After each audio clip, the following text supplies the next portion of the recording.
ফলতায় আগামীকাল পুনর্নির্বাচনের আগে ময়দান ছেড়েছেন তৃণমূল প্রার্থী জাহাঙ্গীর খান। আর আচমকা তার এই ময়দান ত্যাগ দিয়ে প্রশ্ন তুললেন ঋতব্রত বন্দ্যোপাধ্যায়। এর আগে মমতা অভিষেক বন্দ্যোপাধ্যায়ের সামনে প্রশ্ন তোলার পরে আরো সরব হলেন তিনি। যা ঘটেছে তা দলের পক্ষে স্বস্তিদায়ক নয়, সৌভাগ্য বলতে পারেন, দুর্ভাগ্য বলতে পারেন। ঠিক কি বলেছেন তিনি, শুনুন। জাহাঙ্গীর খানের আপনারা বহিষ্কার কেন চাইছেন? জাহাঙ্গীর খানের প্রশ্নটা খুব প্রাসঙ্গিক, কেননা যে ঘটনা ঘটেছে সেই ঘটনা পার্টির পক্ষে মোটেই স্বস্তিদায়ক নয়। এবং দেখুন, আমার সঙ্গে জাহাঙ্গীর খানের সরাসরি কোনো আলাপ ছিল না। সৌভাগ্যও বলতে পারেন, দুর্ভাগ্যও বলতে পারেন। তবে দূর থেকে জাহাঙ্গীর খানকে দেখে মনে হতো যে কেন্দ্রীয় কোনো মন্ত্রী। আমি পার্লামেন্টে থাকাকালীন কেন্দ্রীয় মন্ত্রীদেরও যা লটবহট দেখিনি, এমএলএ নন, এমপি নন, জাহাঙ্গীর খানের সেই রকম হচ্ছে তার মেজাজ ছিল আর কি।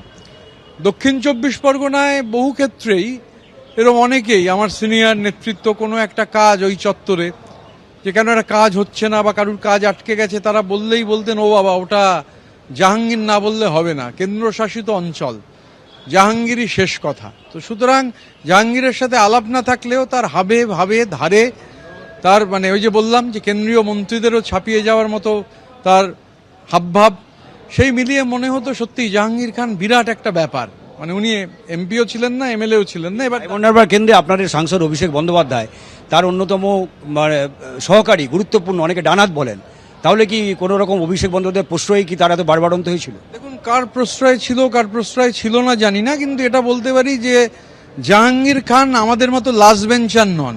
জাহাঙ্গীর খান ইংরাজিতে যাকে বলে প্রিভিলেজড।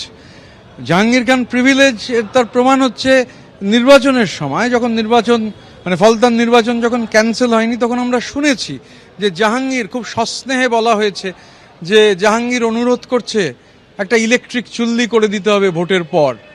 4 তারিখে ভোটের রেজাল্ট বেরোলে অনেকের হার্ট অ্যাটাক হবে। এটা সমর্থনযোগ্য নয়। এই যে সস্নেহে জাহাঙ্গীর বলেছে বলেই করে দিতে হবে। আমরা অনেকেই তো বিভিন্ন জায়গায় ভোটে লড়েছি। তো পশ্চিমবঙ্গের বাকি কেন্দ্রে এরকম কোনো প্রার্থী তিনি কিছু চেয়েছেন, তার ঘোষণা আগে কি হয়ে গেছে? তাহলে জাহাঙ্গীর যে প্রিভিলেজ, এটা নিয়ে কোনো সন্দেহ নেই। শ্মশান চেয়েছেন জাহাঙ্গীর, কিন্তু সেই শ্মশানে নির্বাচনের পরে হার্ট অ্যাটাকে যারা মারা যাবে তাদের দেওয়া হবে, এটা তো বলেছেন অভিষেক বন্দ্যোপাধ্যায়। কিভাবে দেখছেন এটা? আমি তো সেটাই বলছি যে জাহাঙ্গীর প্রিভিলেজ না হলে নিশ্চয়ই কোনো একজন প্রার্থীর প্রতি সস্নেহে এই কথা বলা যায় না। তা সেই প্রার্থী যে পুষ্পা ঝুঁকেগা নেহি, সেই পুষ্পা পুষ্প প্রায় ঝরে পড়ে গেল আর কি। তো আমাদের আমার অন্তত, আমি ব্যক্তিগতভাবে মনে করি, পার্টি একটা টুইট করেছে, পার্টির বক্তব্য পার্টি জানিয়েছে, কিন্তু ব্যক্তি হিসেবে আমার মনে হয় যে এই এত প্রিভিলেজড একজন, সেই প্রিভিলেজড একজন লোক এত বড় একটা কাণ্ড ঘটালো, এমন সময় ঘটালো যখন আর পার্টির অন্য প্রার্থী দেওয়ার কোনো পরিস্থিতি নেই।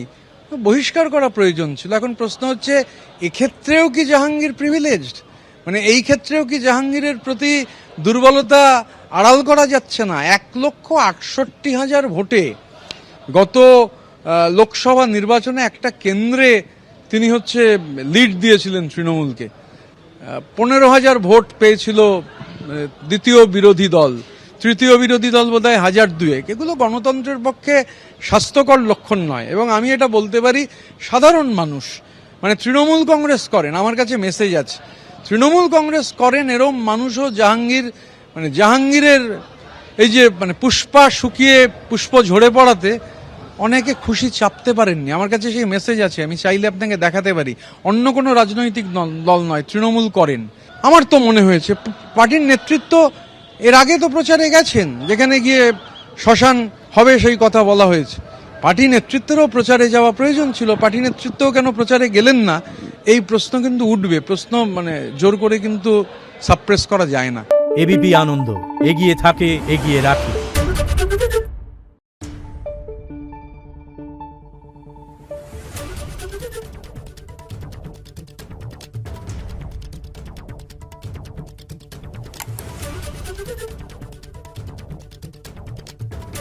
Thank you.